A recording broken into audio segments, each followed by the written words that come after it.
Hey, everybody. I want to talk to you about sampling distributions.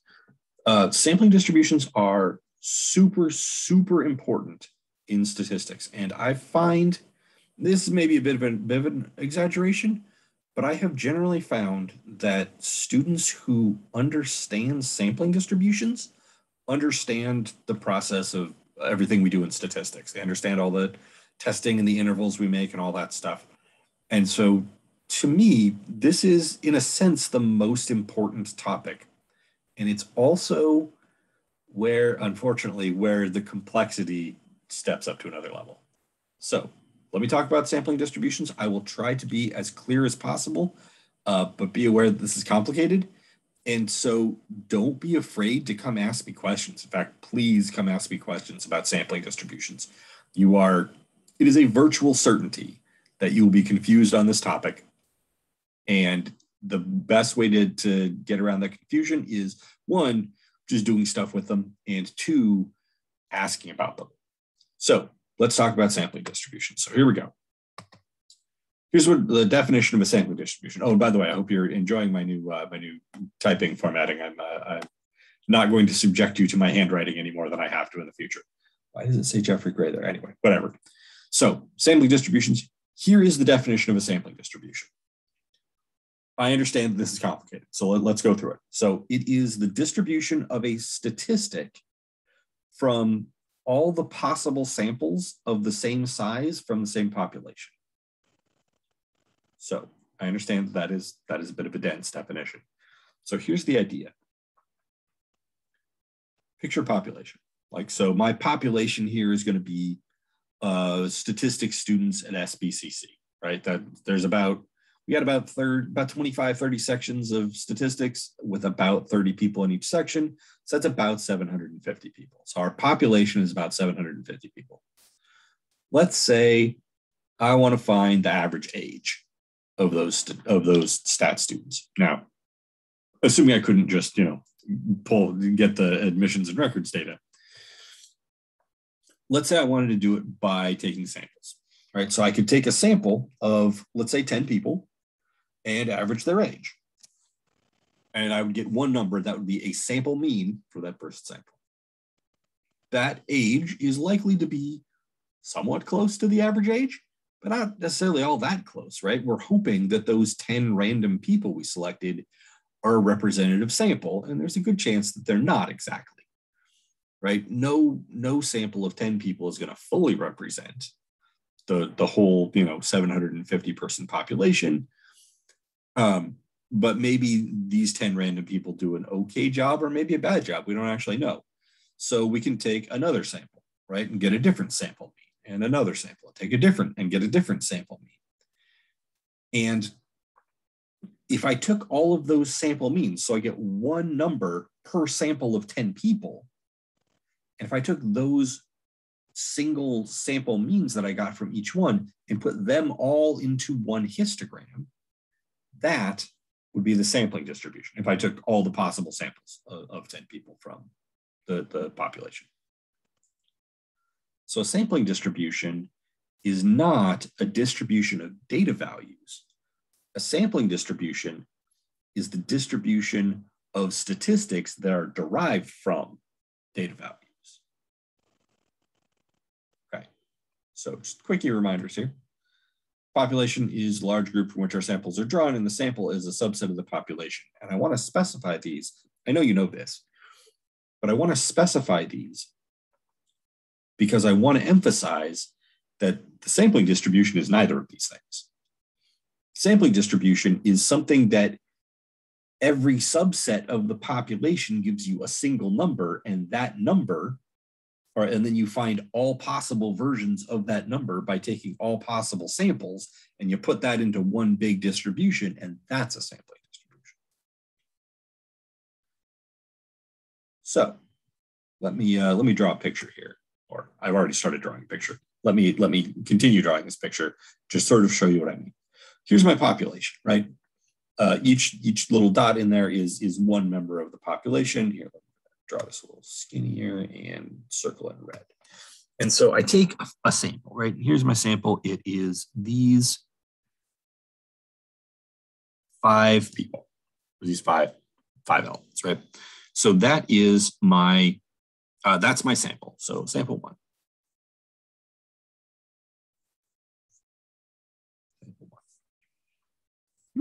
Those guys.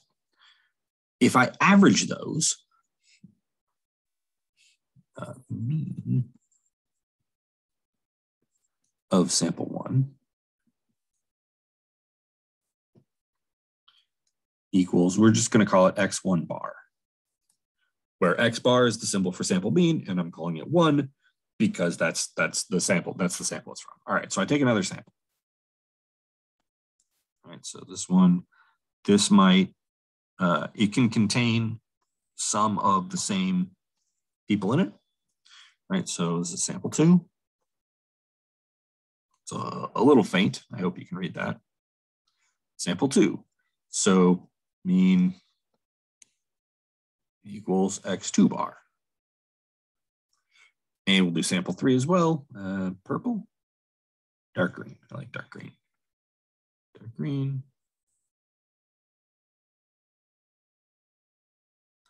Sample 3.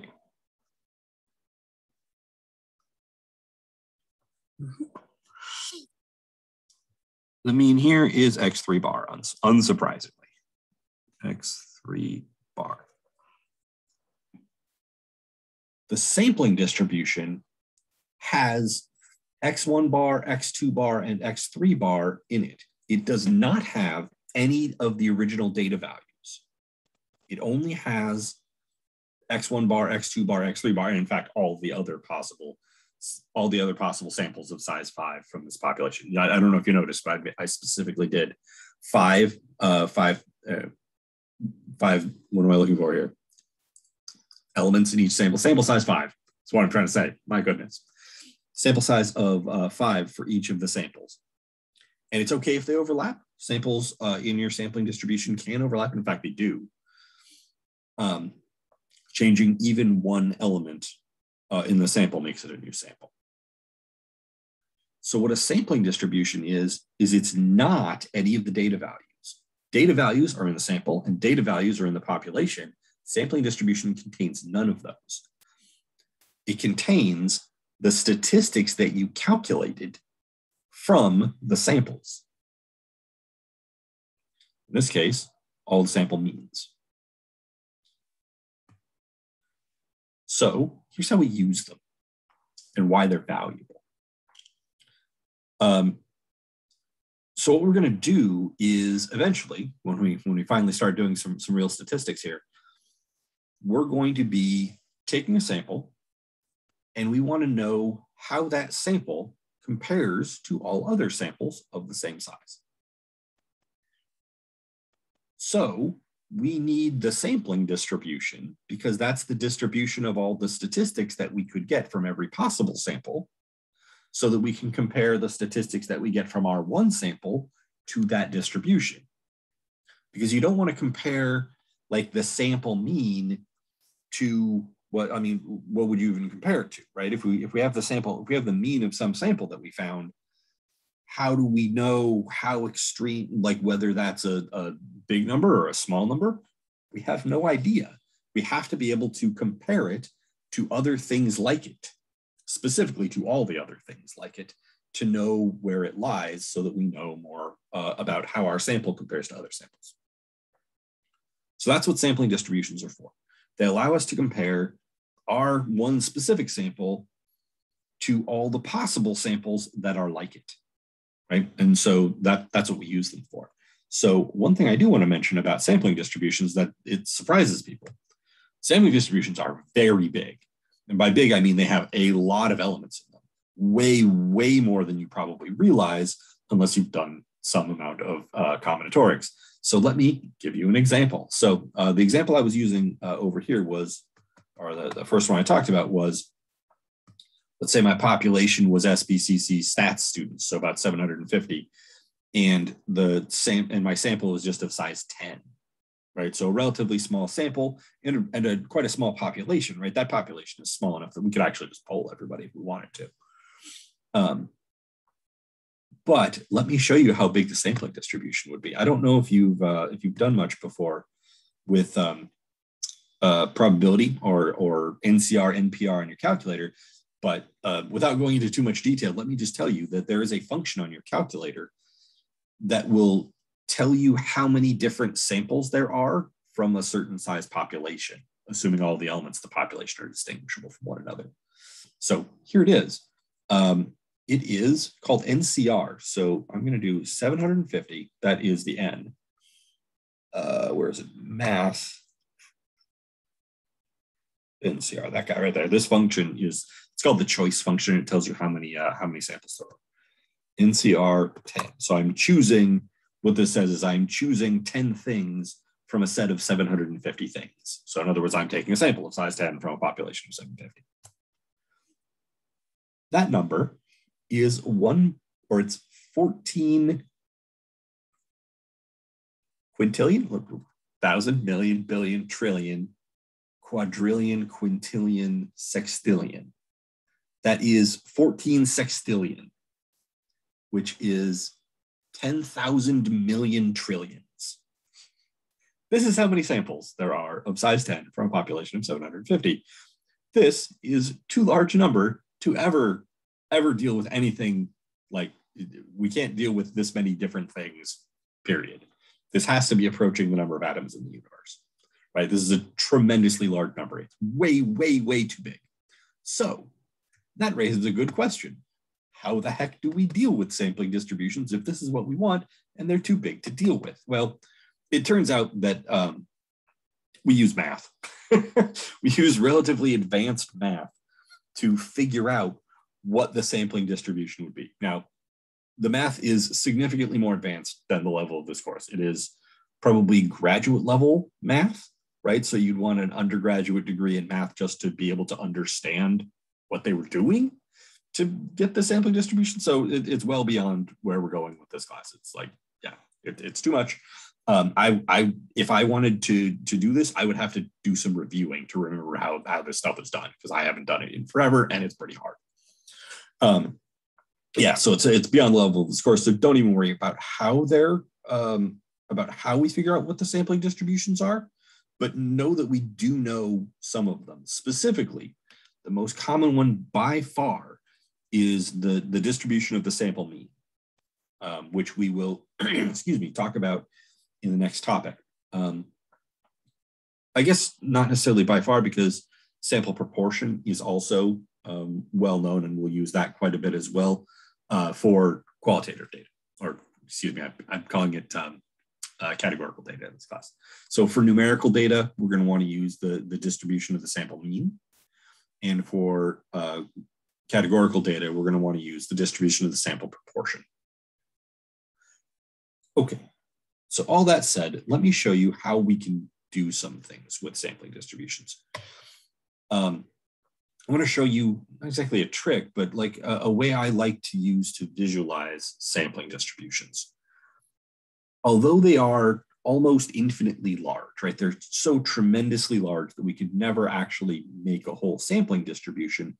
What we can do is make a bunch of things that are in this, that are like I said that very badly.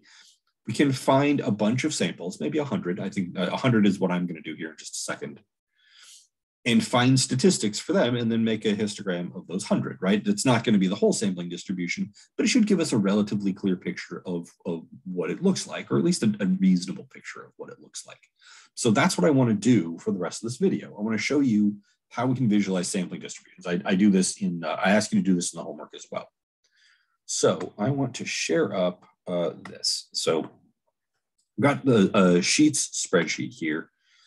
And what I'm going to do is I'm going to make a bunch of random data, and I'm going to find statistics about it.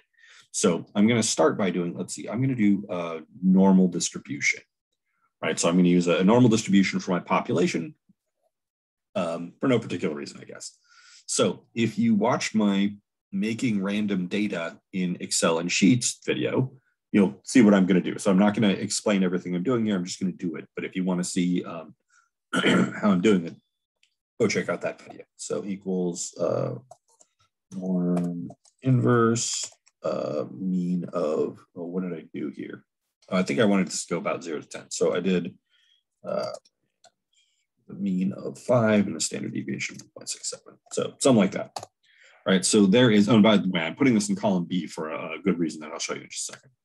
So there is one data element from the normal distribution with a mean of 5 and a standard deviation of 1 2/3. So I'm going to make 100 of those. So let's make 100 of these. 100. All right, so I've got 100 from that distribution. Let's just make a quickie histogram so that you maybe will believe me that is what I've made here. Quickie histogram. There we go, right? So mean of about 5 stretches between about 0 and 10, which is what I was going for. That's why the kind of odd standard deviation of 1.67. That'll give us data that goes about to 0 to 10. So there you go. I hope that's fairly clear. That's what I've done.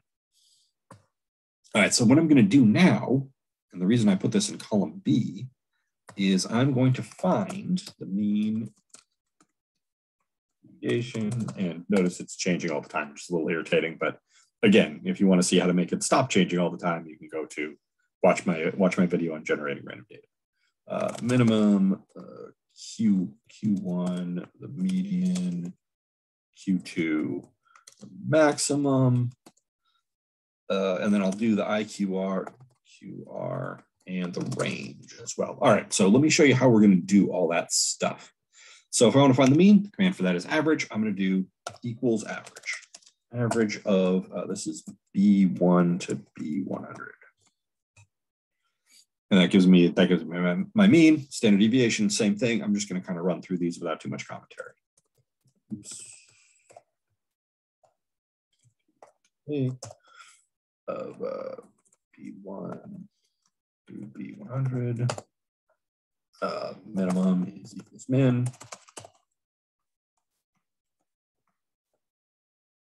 Q1 is equals quartile.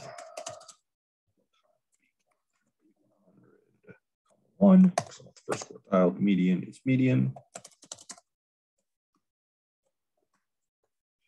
Q2, that should be Q3. That's what I meant. Third quartile, so quartile, B1 to B100, third quartile. Maximum is max. All right, so those are the ones that have commands. IQR is not a command in Sheets, but you can do it yourself.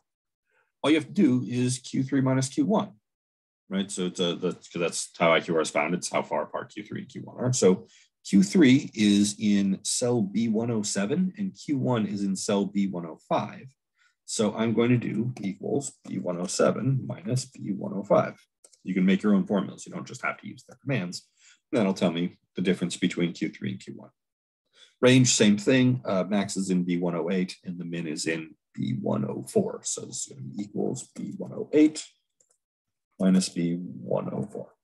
Okay, so there we go. Now what I'm going to do is I'm going to grab all of this stuff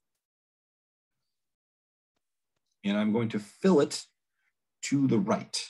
Now I'm going to make 100 of these because I want 100 things in my histogram. And remember, the histograms I'm going to be making here, by the way, are of these things here, right? I'm going to get the distribution of the sample mean by graphing a bunch of sample means and putting them in a histogram.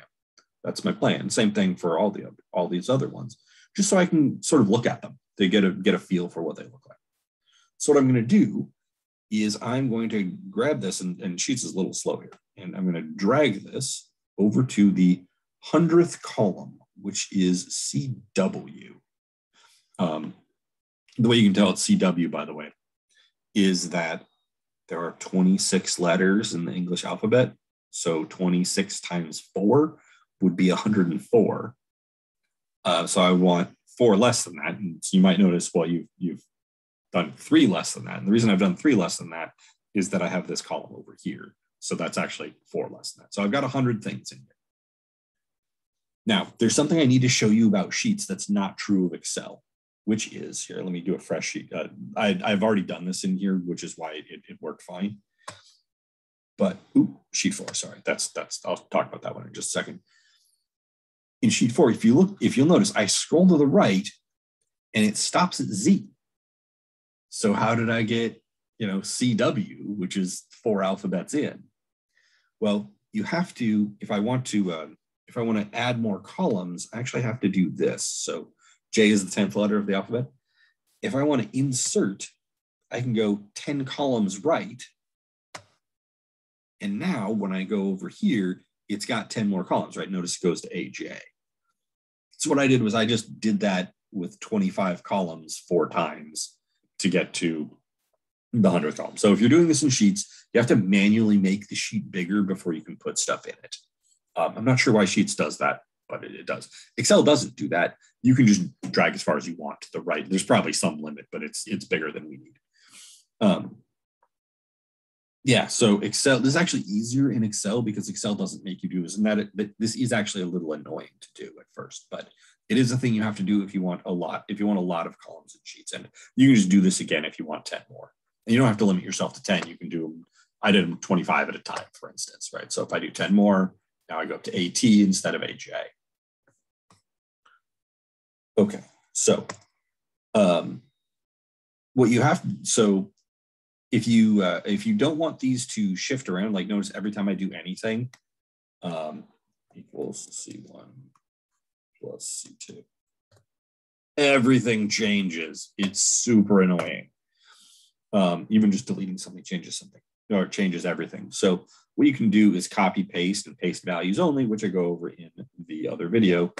And I've done that here, right? So these won't change around. Notice that instead of like in sheet 1, how it says a formula here, when I click on a cell, in sheet 2, it just says the number.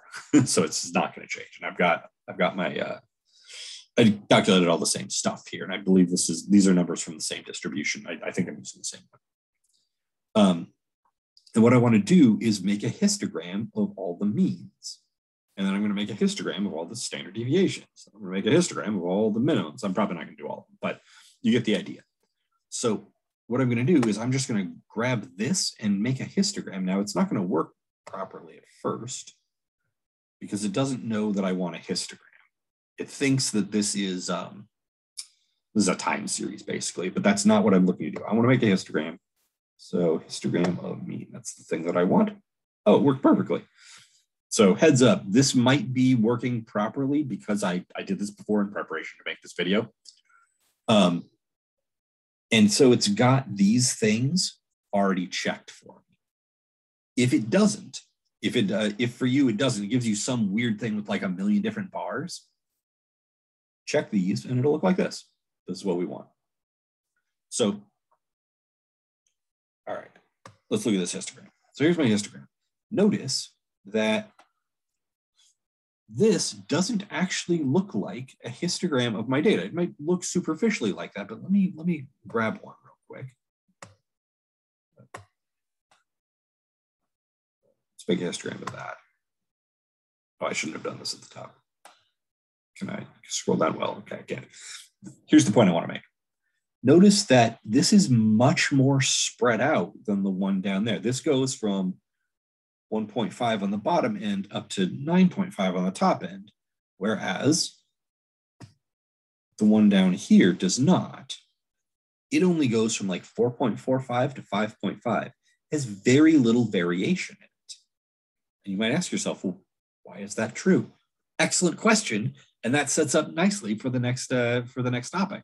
Topic 8 is called the central limit theorem, which tells us about the sampling distribution of the sample mean. So we will go into that in some amount of depth, not exactly, mathematical precision depth, but I'll explain it in that topic. But this is much, much more compacted than the original distribution was, which is pretty neat.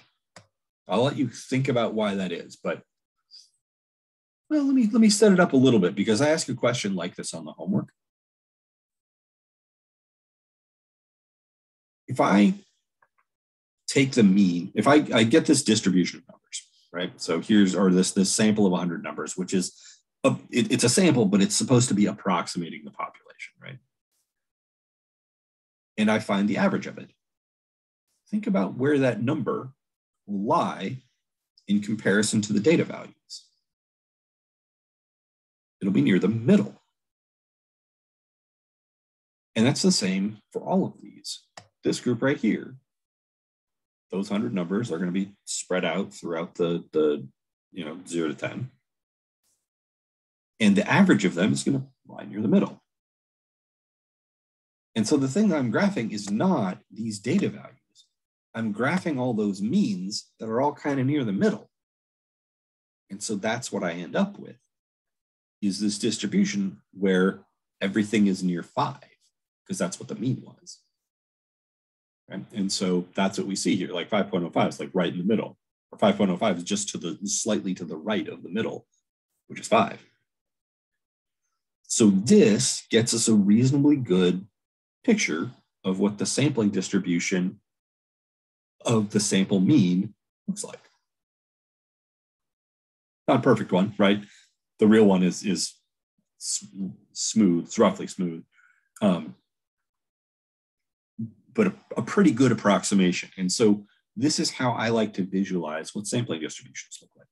Now, I want to make a prediction before I do the next one. I'm just going to delete this to get it out of the way. I'm going to do the same thing for the minimum. And so I'm going to think about, what is the minimum going to look like here? The minimum value in each sample of 100 values is going to be relatively close, or it's going to be relatively far left. Now, I mentioned this is a normal distribution. Technically, it goes all the way to minus infinity to infinity, but it's very unlikely that we'll get very many minimum values much smaller than about 0, right? I specifically chose like 0 is 3 standard deviations away from the mean. So again, 99.7% of our data is going to be within 3 standard deviations. I would expect very, very few data values to fall to the left of 0 or to the right of 10. There will be some, but not, like you can see this one right here is slightly negative, just very slightly negative. Yeah, so we're going to get some to the left of 0, but I'm expecting to see kind of a big cluster of, I'm expecting to see a histogram roughly the same shape as the last one, but kind of clustered around 0 instead of around 5.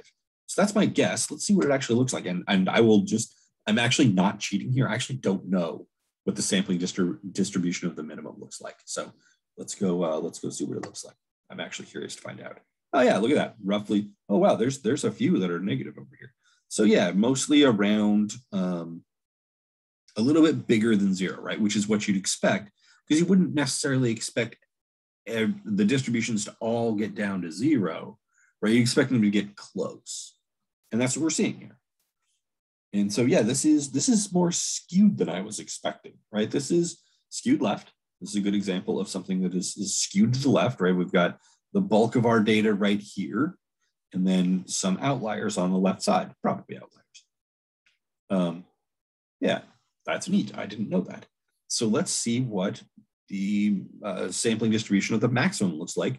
I'm going to go ahead and guess that it's probably the same thing, but the other direction and centered around, instead of 0.9 here, it's probably centered around like 9.1, right? So that seems like a good guess, seeing what I've seen here. Histogram.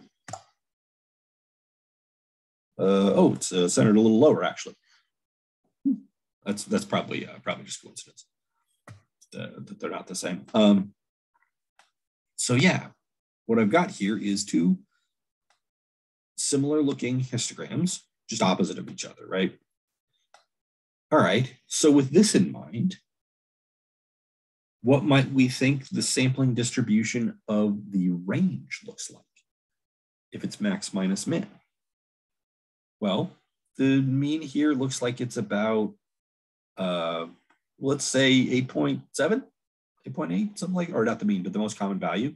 Looks like it's about 8.7. The mean is probably around 9.5. Nah, probably like 9. Whereas the most common value here looks like it's about maybe 1. And the mean is probably maybe 0.75. I'm just gonna call it 1 as well. So I'm thinking that if the most common value here is around 9, or the means are here is around 9, the mean here is around 1, and obviously I'm rounding here, or I'm just estimating, then I'm thinking that the range should probably be roughly normally distributed, maybe, right? These are skewed. I'm thinking maybe it'll be symmetric and centered around 8, right? If the average of the max is 9 and the average of the min is 1, maybe the average of the range is about 8. So that's my guess. So let's see what that looks like. Make a histogram of that. I'm looking sharp here. That's fantastic. Yeah, that's about what it is, right? The average is around 8. It's roughly symmetric. This one's skewed a little bit right, but I would guess that the actual sampling distribution is probably symmetric, since there's no reason it should be skewed one way or the other that I can think of. So yeah, there you go. I'm also going to do standard deviation because there's a point I want to make about that one. Yeah, so there we go. That's what we see for visualizing sampling distributions. I like doing this. I think this is really interesting. These are sort of like a sampling distribution is kind of like, I don't want to say a meta statistic, but it's a distribution of statistics rather than a distribution of data values, which is kind of interesting. It's interesting to think that that's a thing that you would want to do. It is. That turns out to be really useful. So I'm going to go ahead and delete these. I ask you to do this in the homework, although I ask you to do it with a uniform distribution rather than a normal distribution. Yeah, so you have to do it slightly differently.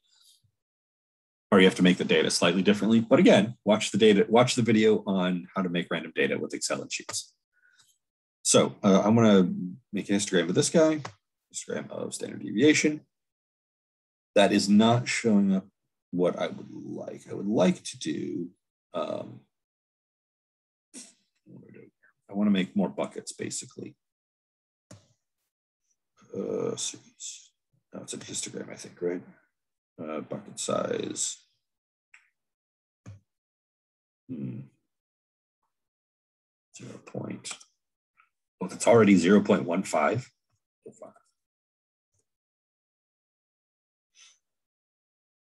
Okay. So this is maybe not the greatest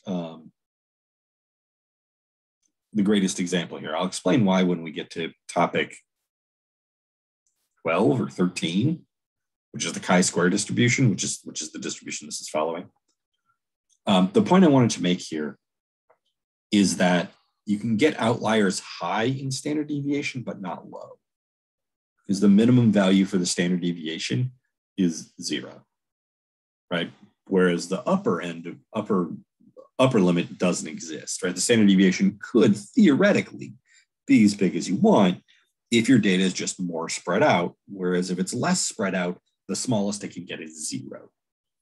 So I wanted to show you that this would be skewed to the right, which it is, but you can't really tell by this one outlier here. It is, and we'll talk about it more when we get to the chi-square distribution. But there are a few distributions, there are a few sampling distributions, which are well known. I believe the sampling distributions for all of these statistics are known. I actually only know the sampling distributions for these guys. We could look up what the sampling distributions for the other ones are, but these are the only ones I know off the top of my head. These are the ones that we end up using in this class, in this course. These two, and then one more, we also use the sampling distribution of the sample proportion, which is this. We can't do sample proportion here because this is quantitative or numerical data. Sample proportion is for qualitative or categorical data. Yeah, so that's how you can visualize sampling distributions, even though they are too large to actually find manually. You can find them with some advanced math that requires a significant amount of math. Again, if I wanted to explain it to you, I would have to do some reviewing first. I'd have to go look up how to do it again because I don't remember. But it's complicated. So yeah, that's what I think I want to say about sampling distributions. Let me go back to here to wrap up. So sampling distributions, the distribution of a statistic over all possible samples of the same size from the same population. right? So another way you could say this is it's the sampling distribution, it's the distribution of a statistic considered over all similar samples. That's another way to say it. Same size and same population is just another way of saying we only want that statistic calculated from samples that are effectively equivalent to each other, right? That's another way to think of this. So that's what a sampling distribution is. It is not from the population and it is not from the sample. And in fact, population and sample are quite similar to each other. Population is just kind of a big version of the sample, right? The sample is sort of a small version of the population, at least if you're drawing a good sample. Whereas, and both of these have data values, right? The population is a bunch of different data values. Let's say there are a bunch of students' ages from SBCC stat students. The sample would be the same thing, just less of them. Whereas the sampling distribution is not that. Sampling distribution does not have any data values in it at all. It has a bunch of statistics. It has a bunch of, say, X bars or S's if you're doing standard deviation or mins or maxes or whatever statistic you want. That's what the sampling distribution is made up of. We use sampling distributions to compare a particular sample that we will take later on in the course to all the possible samples that are like it. Right? That's the idea, is we want to be able to compare one particular sample to all the samples that are like it. They are too big to actually manually calculate, so we use math. We use math that other people have done to inform us about what the sampling distributions would be. But if we want to visualize them, we can sort of manually do a small version of a sampling distribution, right? It's like a sample of a sampling distribution. All right, that really is where I want to stop. So I'm going to go ahead and stop here. I'll see you guys in the next video.